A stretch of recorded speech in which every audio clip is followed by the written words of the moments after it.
It's a Minimalist Monday edition of Optimal Finance Daily, episode 1557, 5 Terrible Money Habits Keeping You Broke by Jen Hayes of jenhayes.me. And I'm your host and personal finance enthusiast, Diana Merriam.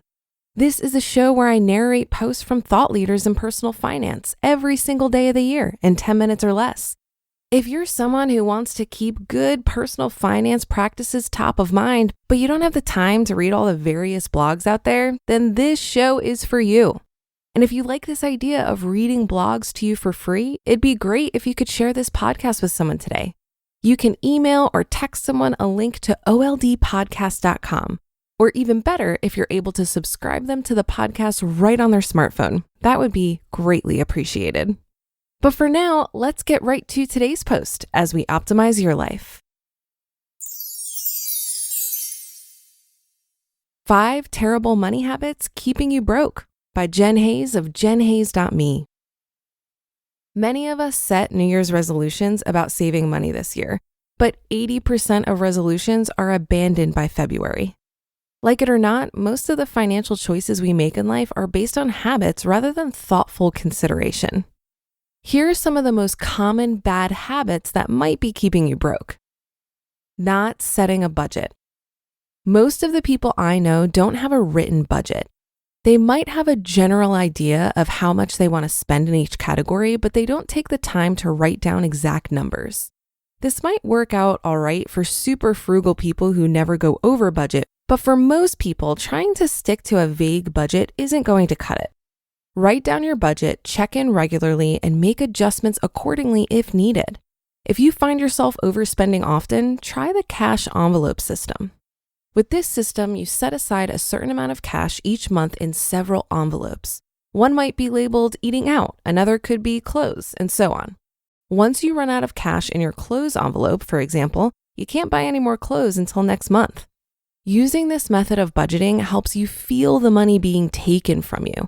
When we use cash, we're less tempted to overspend than we would be if we swiped a credit card and didn't have to pay the bill until next month. Living above your means.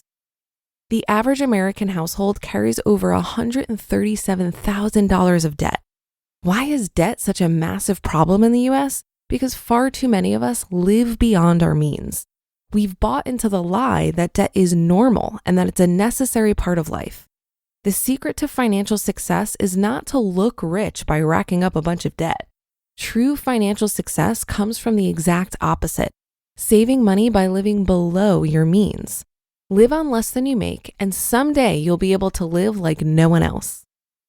Keeping up with the Joneses. Many of us live beyond our means because we're trying to keep up with the Joneses, and social media has only worsened this problem. Every day, we're bombarded with images of our friends buying beautiful homes, traveling to exotic places, and purchasing brand new cars. Who wouldn't feel like their shitty studio apartment, road trip to Wisconsin, and 20-year-old car pale in comparison? Just remember, there's no point in trying to keep up with the Joneses. No matter how much you have, there will always be people who have more than you do. And the Joneses you're so jealous of might just be drowning in debt. Meanwhile, there are 1 billion people in the world living in extreme poverty. There will always be people who have more than you, but there will always be people who have less. Be thankful for what you have and practice gratitude daily. Impulse purchases. If you want to improve your finances, it's time to make spending decisions mindfully. Instead of buying random stuff because it was on sale, make a plan. Decide what's a priority and what isn't. If it's not important, don't buy it just because it's a great deal. Everything is 100% off when you don't buy it. Spending money every day. Some personal finance bloggers are offended by the notion that little expenses can sink a big ship. They argue that your overpriced apartment rent makes a much bigger dent in your budget than your latte habit. While it's true that big expenses matter more, little things can add up quickly if they occur often. Going to Starbucks once a month may not matter much, but if you spend $10 a day at your favorite coffee shop, that's $300 a month. $300 can make a huge difference if things are already tight financially. Beware of little expenses you spend money on frequently, such as your daily coffee, buying lunch at work, parking fees, dinners out and entertainment, bottled water, alcohol, or other beverages. turning your finances around. Ready to get your finances in order? Stop relying on bad habits and start living with intention. Make a plan to set a budget, live below your means, and spend mindfully.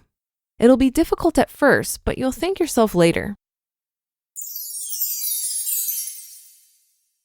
You just listened to the post titled 5 Terrible Money Habits Keeping You Broke by Jen Hayes of jenhayes.me.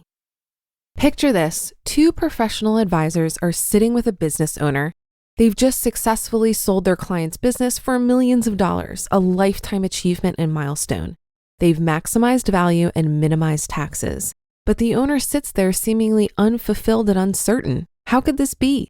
The professional advisors sit back and think, have I met my client's objectives? To rapidly accelerate value and unlock wealth, the business owner must have business, personal, and financial goals equally aligned. Professional advisors must be prepared to help owners align these critical plans. Thus, the Exit Planning Institute came to be as the only organization that offers the Certified Exit Planning Advisor credential.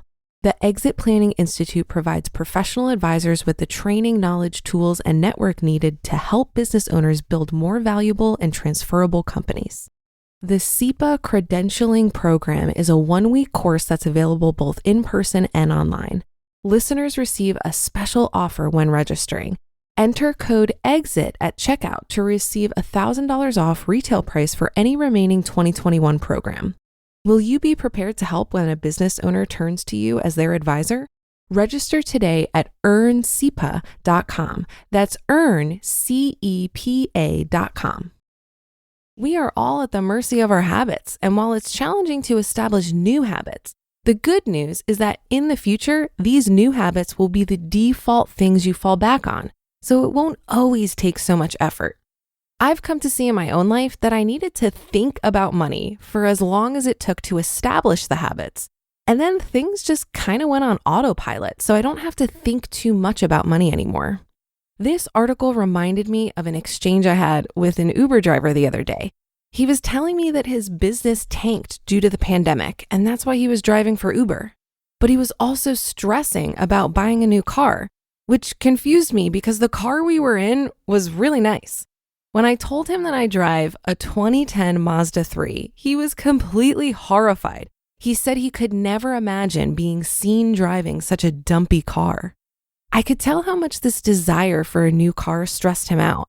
And I really felt for the guy because it seemed that his sense of self-worth was so tied up in appearances. Through our conversation, it became clear that the gratification of a new car and what he thought that said about him mattered more to him than relieving some of his financial stress. I think this is pretty much the norm in our consumerist culture, and it takes a lot of intentionality to give up the desire to keep up with the Joneses. Just remember, it's possible to value saving and investing over spending, and the more you engage with content that reinforces this idea, the more likely this shift will occur. And that's a wrap for another Monday show. Have a great rest of your day, and I'll be back tomorrow where your optimal life awaits.